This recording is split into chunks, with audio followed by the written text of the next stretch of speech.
No, sorry about that. Fred, how you doing, Fred? Good, Steve. How are you doing today?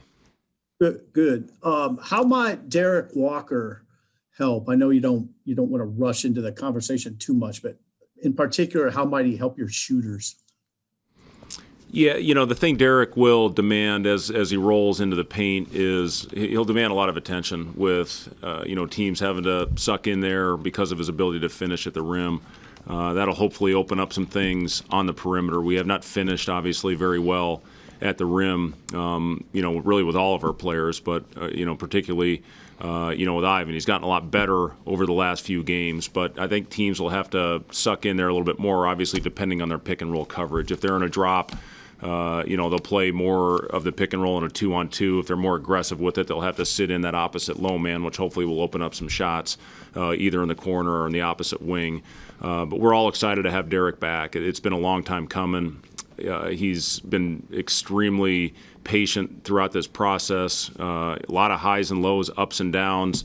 I talked to him even last year when he was with Delano and Shamil about how far off it seems, but how quickly it's going to go, and then got the disappointing news this year that he would have to sit pretty much the entire suspension that he was given. So, that really was emotional on him, and, he took it hard, but he stayed with it. He did a great job helping prepare, going out and running the other team's stuff, and now he's got to flip that switch, being back on the active roster. He hadn't played a game in a long time, so we're going to have to be patient with Derek as he works his way back into game shape and gets his timing right. It's impossible to simulate, especially at this league, and not get an opportunity early in the season against maybe some lesser opponents.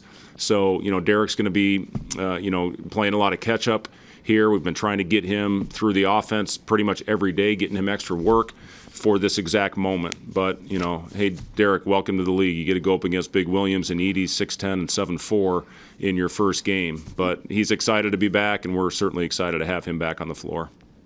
Just real quick, Fred, what do you I don't know if you know for sure, but in terms of minutes, what might we expect with Derek?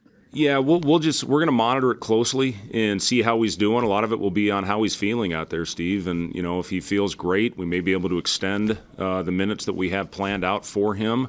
If he's getting winded right away, we may have to get him in and out. So we'll see. A lot of it's going to be by feel. Thank you. Robin Washut. Hey, after Michigan State game, Trey said that he kind of took it upon himself to be more aggressive offensively, and that for this offense to really take off, he can't be as passive as he has been in previous games, particularly the second half against Ohio State. Was that something that, maybe you pushed along to try to get him to be more assertive on the offensive end, or is that just kind of him realizing the situation? Yeah, Trey and I watch film pretty much after every game, and we talk about how good he is when he gets in the open floor and when he's in attack mode. And I thought he was really aggressive, got to the basket on a couple of occasions. The other thing I've talked to him a lot about is making sure he attacks smart. And when the defense is loaded back there, and I think he had one late in the game where he tried to attack two or three guys sitting right there at the elbow, that's where the growth has to happen. But I thought he took a huge step in the right direction with his aggressiveness, getting into the paint. We cleared out a side for him and went in there and hammered it with authority when we had some action going on the weak side. There's a lot we can build on in that second half, shooting over 50% overall, scoring 44 points against a really, really good Michigan State defensive team. So that is something certainly we can build on. We've obviously struggled to score and struggled to shoot as of late, really mostly throughout this year. But we had an offensive game that we can build on with our numbers, almost 50% overall, 50% from the three. We just got to find a way to do little things. They got 2 threes on missed rotations that we went over in shoot around that morning by our big, not full rotating out of the post. We had, an offensive rebound that was just, pretty much sealed it when it was a 5-point game. We get that with 50 seconds left, cut it to 2 or 3, and, it might be a different outcome. But those little things that are happening, we have to tighten that up. If we can tighten that up, take care of the basketball, rebound the ball, which we were phenomenal in the first half. We only gave them one offensive rebound, and then transition, where they exposed us early and then got a couple on us late. In the middle, we were pretty good, but the key points, we have to be better. We got to do better on the basics, better on the little things, and hopefully some of these games will turn into wins for us. Sam McEwen? Hey, Fred. I think Big Ten opponents are shooting, I think, 61% inside the arc against you guys through 5 games. Obviously, that speaks to the excellent players that you guys are facing. But how do you shore up that defense a little bit, and how much can Derrick help with that? Yeah, Derrick, again, gives us another big physical body that hopefully will help in that area. It's what Purdue's going to do. They're going to throw it inside. I think they threw it to Williams 15 times on the left block in the second half against Rutgers. So that's going to be the game plan, is throwing it down there. Obviously, we've had different double team schemes. Our rotations at times have been really good, and then at times we've had lapses in our rotations. We have to be more consistent with that. Those are drills that we do daily because of teams' ability to score on us right now inside. But yeah, absolutely, we've got to be better. We've got to make it more difficult, and then we have to secure the ball and rebound. That killed us in the second half the other night by not blocking out, being consistent with our blockouts, and securing the ball, where we made really good things happen because of Michigan State crashing 4 of their 5 players. Just again, the little things like that, Sam. If we shore those up, hopefully we can get over the top on a few of these games. I know the Big Ten is really, really good this year, but you have a lot of players who have not been through the Big Ten before. Maybe they've been through other leagues. It does seem that Trey does seem to have acclimated to this style and this pace. But I'm thinking of guys like Trevor and Eduardo Andre, and even Lat a little bit because he didn't play a ton at TCU. Are you seeing these guys like go, whoa, this is really good? These teams are hard. Are you seeing them kind of feel that way about what they're experiencing, or they feel pretty good about being able to compete, possession in, possession out? Yeah, I mean, Sam, the numbers came out, the first net numbers came out, 12 of the 14 are 51 or better, and that's absolutely incredible where this league is right now. It's the best it's ever been, and it's every night you step on the floor, it's going to be an incredible battle. It's going to be incredibly difficult. You prepare as well as you can. We talked about Ohio State; they were going to throw it inside. And guess what? They threw it inside and kicked our ass down there. So, you just have to go out there and try to make it as difficult as possible. Hopefully they cooperate and miss some shots. Henry hadn't made a shot in 2 or 3 weeks, and he goes out and he's, absolutely kills us from the 3-point line and, was phenomenal inside as well. But we just have to go out again and continue to prepare. We've been right there in most of the games, really with the exception of Ohio State.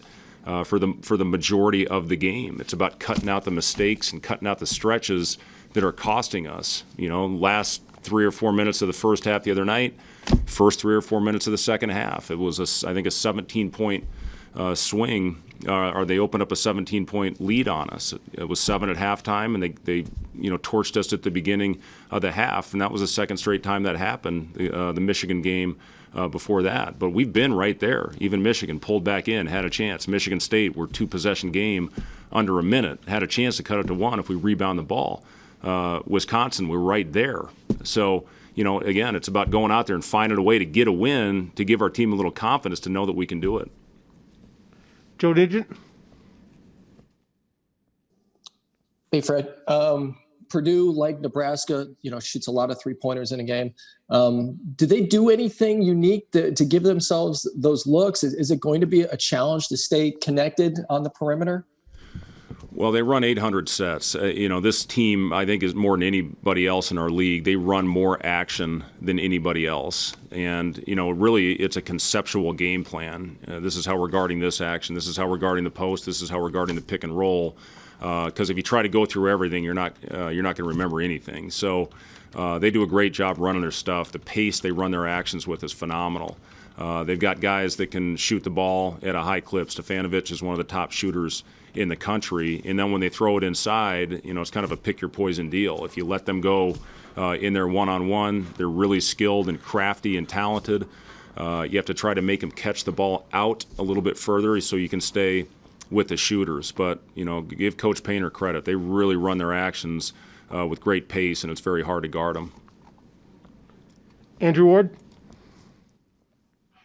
Hey, Fred, when you guys are kind of in a rut like you are right now, how much can bringing a guy like Derrick back into the fold kind of kickstart you guys a little bit and give you a little boost of confidence? Yeah, I mean, it's huge. Everybody, Derrick's a very popular player in this team. He did a phenomenal job in the year and a half since he's been here in the sit-out of continuing to lead through that. And, being on the sideline, sometimes you see it a little bit more clear what's going on out there on the floor and how you can come in and help fix it and correct some things. Again, he gives us a really good finisher around the basket. He gives us experience, playing in the SEC for a couple years for a great coach in Rick Barnes. So he'll absolutely help us. But as I said, you can't expect Derrick was sitting out as long as he has to come in and right away be a 20-point per game guy. I mean, he's going to help us in a lot of areas, but we have to give Derrick time to get in shape and get his timing where we need it to be. But, he's obviously a guy that we are all very excited to have back on the floor, from the coaches all the way down to the players, to the support staff, because he does things the right way. And when you get a guy like that works as hard as he does, he's an easy guy to root for. He's absolutely excited to have him, and hopefully he helps us, win some of these games. Nothing other questions for Coach. I'll end Coach's part, and I'll bring up Derrick. Thank you.